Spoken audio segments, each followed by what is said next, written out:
You know how you don't have network intrusion issues? When there is no network to intrude. A lot of them are like, yeah, thermite or molten steel. Drop circuit board into molten steel.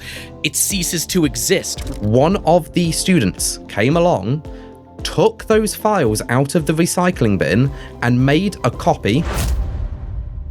But, you know, we see kind of similar stuff in the 3D printing industry, right? Where, you know, dude, how many years or months ago could you get a Gen 1 Ender 3 brand new sub $100, right? And why do they do it? Because they need to get rid of inventory. And, you know, now those are the clunkers of the industry. Like, I can't even give them away anymore. Nobody wants them. Nobody wants them. It's like, all right, well, even I won't take them. I used to take them off people just to be like, yeah, I got another like backup printer and do all that. I don't want them anymore. Please don't give them to me. I donate them to local maker spaces and schools and hacker spaces where they will tear them apart for parts. Stepper motors, extrusions, nozzles, hot ends, heaters, beds. You know, I wish I could do that. All of those parts. The weird thing with the UK, a lot of the schools, because of health and safety, will not do that anymore. They've really like clamped down on just like the play with some equipment type stuff. Depends on the schools out here. And they're just buying like K1s or like other like budget printers just to say that they've got printers now. Also, the UK education kind of screwed. They don't really have a use for printers. They're just buying it to tell the parents that they've got 3D printing because it's a buzzword now, but that's its own kettle of fish. We see that too. And that's the thing I try to combat locally is, oh, we're just buying 3D printers because we want to put that on our curriculum, but nobody knows how to use it. We're buying Dremel 3D printers that are garbage, that don't work very well, or we're buying machines, we're giving them to teachers that have no training, have no desire for training. We offer 100% free training to educators. 100% free. We will not ever charge educators for education. They don't get paid enough here in the United States. I will happily donate my time to make certain that their students have access to this technology in a meaningful way. And I recommend that everybody does this. If you have even a base level knowledge of 3D printing, you know more than the vast majority of your local elementary, middle, and high school teachers. It is within your best interest to contact your local schools, see if they have 3D printers, and see if they're being used. And if they're not, try to work with the school to be an educator, volunteer. And especially as a business, you can get money for that. It's not real money, it's taxable write-off stuff. But that's as good as real money these days, in my opinion.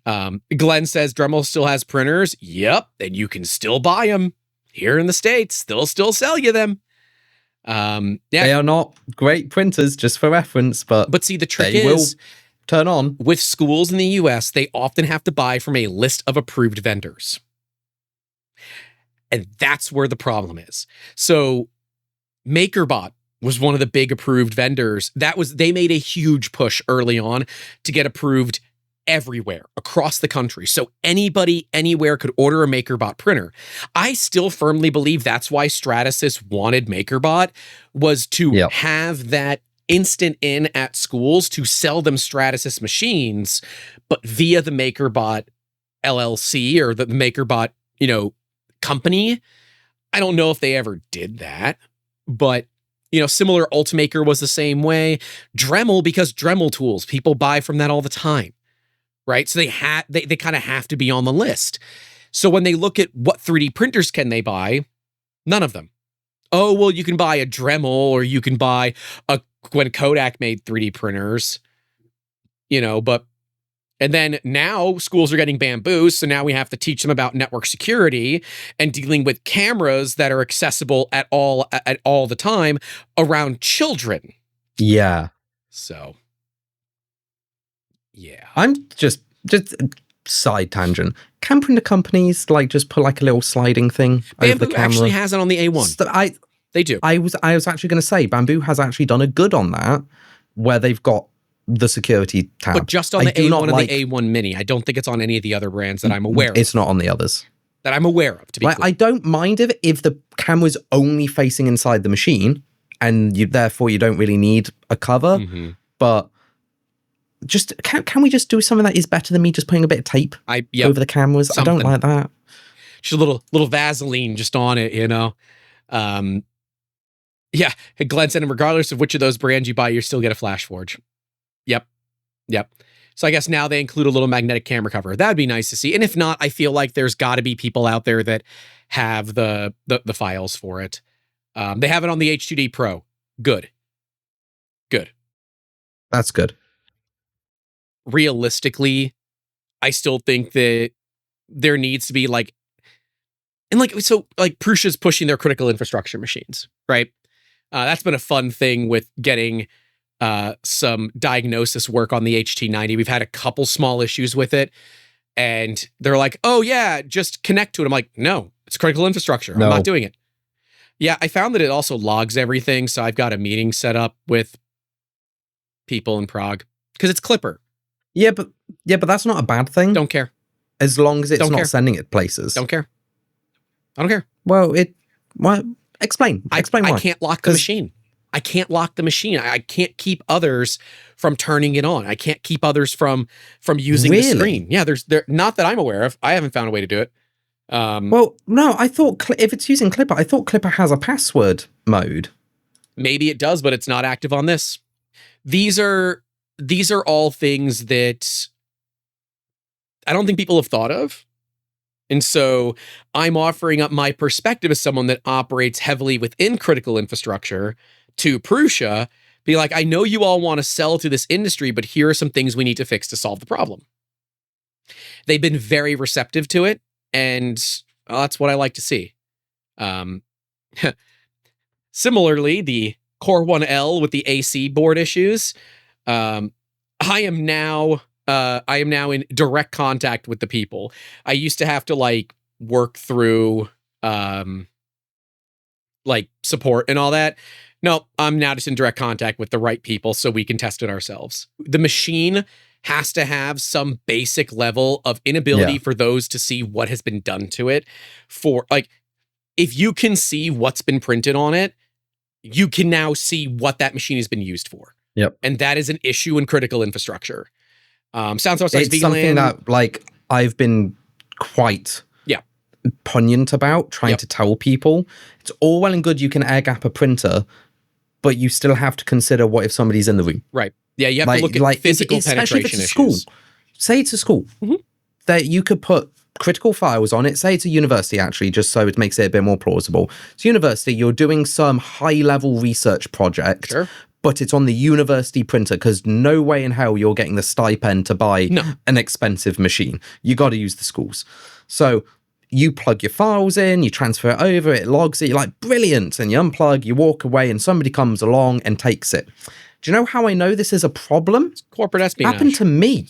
It happened to me. Not corporate espionage. This is when I was at university. Oh, okay. But if it can happen while I'm at university in a non-critical sense, imagine what the benefit would be is trying to do it in a critical sense. Yep. I had a program module. I was really good at it. Everyone was doing CPU-based computation to try and find Where's Wally, or in American case, Where's Waldo. They gave us an almost Waldo-like picture, just a little cutout, and then this big 8K image, and we had to find it with the searching algorithms and compare and contrast and everything. Everybody was doing it with the CPU. I was like, I play video games. This is an image. We use the GPU. Yeah. We're mad. So I did it all on the GPU, saved it all. I was going to get the highest grade you can physically get because everyone was taking 5 minutes to do the search, and I did it in 2.8 nanoseconds. It was just boom, done. Brilliant. Love graphics cards. NVIDIA, my beloved, please stock price go up.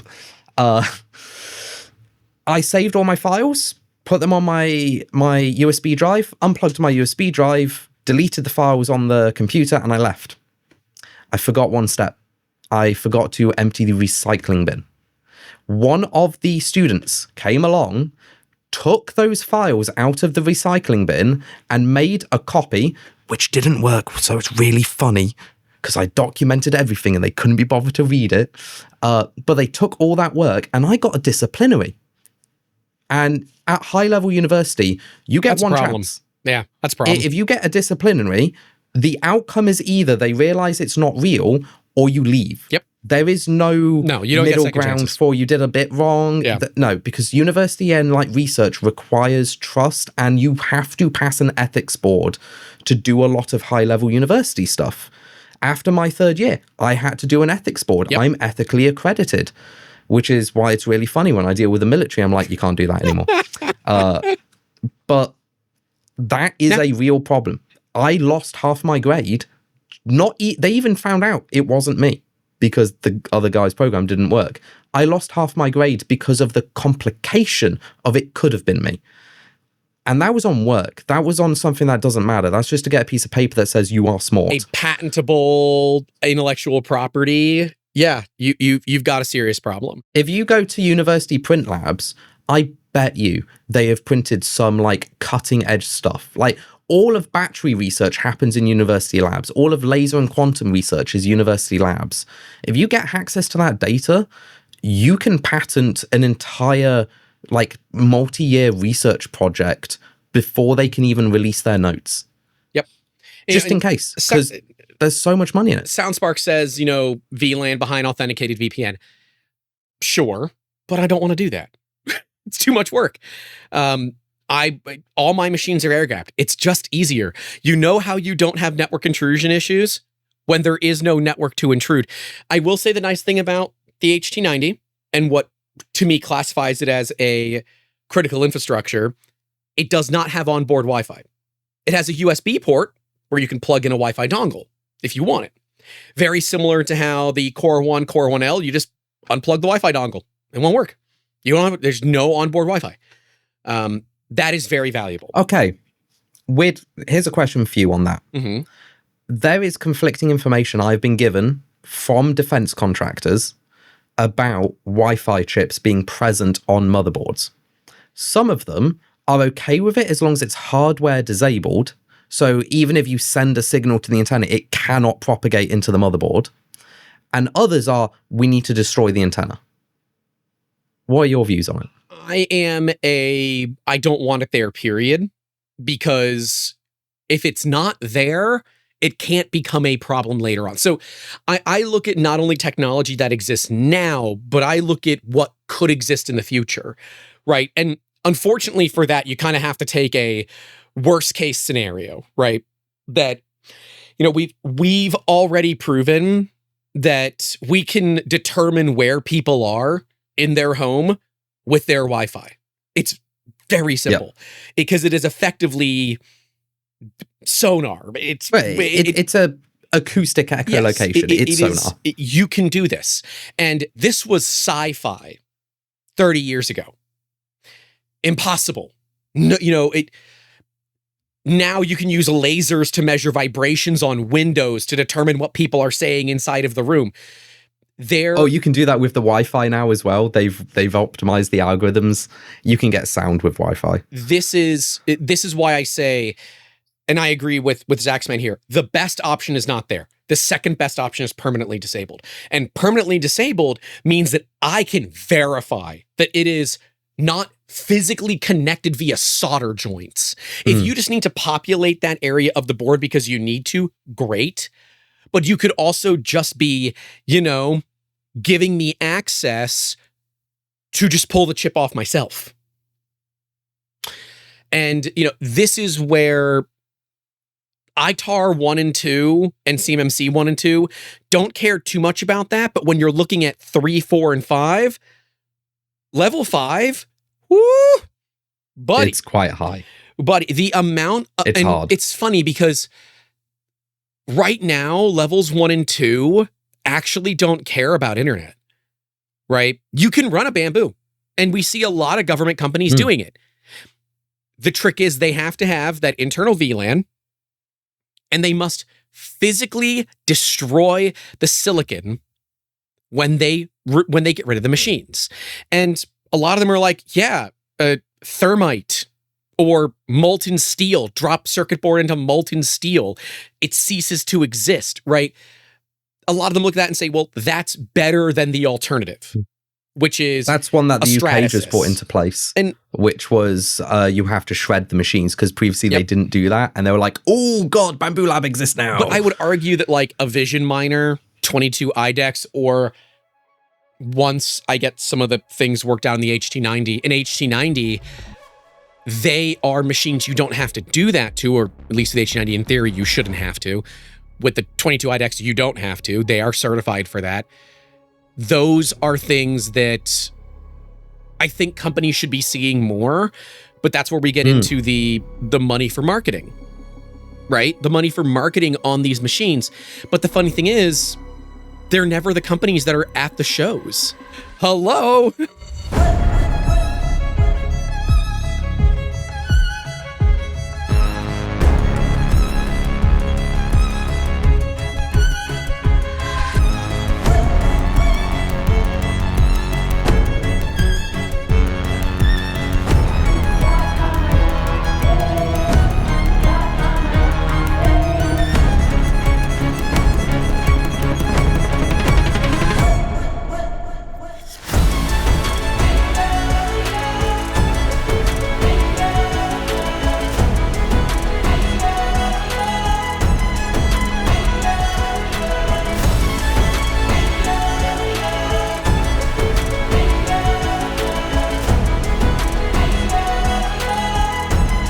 Don't know if it's the same thing in America as what it is in Prague, but they are very sex positive, we'll go with, in that city. Don't go to a place looking for a massage that says it's a tantric massage place. It is exactly what you think it is. It is not. Look, you will be definitely getting a massage. It's just a full body massage. Yeah. Inside and out. I mean, if that's your kind of thing, all areas go for it. will be tenderized. If that's your kind of thing.